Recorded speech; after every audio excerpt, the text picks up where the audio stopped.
अगो आतो आतो आतो यहाँ कौन है दादा? यहाँ मोर गोसाई ने मोर गोसाई ने खुद नहीं, ये हाँ मोर गोसाई ने। अगो पानी बिना प्यासी लागे वो तोर बिना रवासी लागे।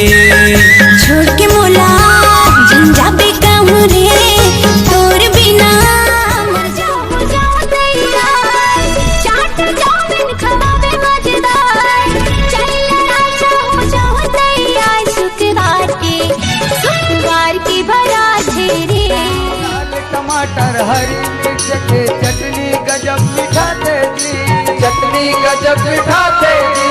जम्मू छत्तीस गड़िया भैया बासी संगमा खाते जी, बासी संगमा खाते जी। धनिया पत्ती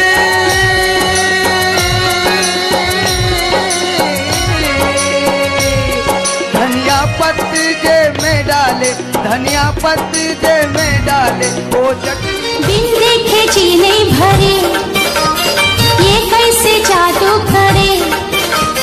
दिल मालता के ते रोग माया के दीवानी ते मोला करे। लंबा बने माथा माटी कुली कान मझूले बालाजी ए जमाराला जहुरियाला हाय गजब के बना है मुंबई। माया के भरोसा जीने गानी गरीबो दोनों प्रीति के लिखबो कहानी गरीबो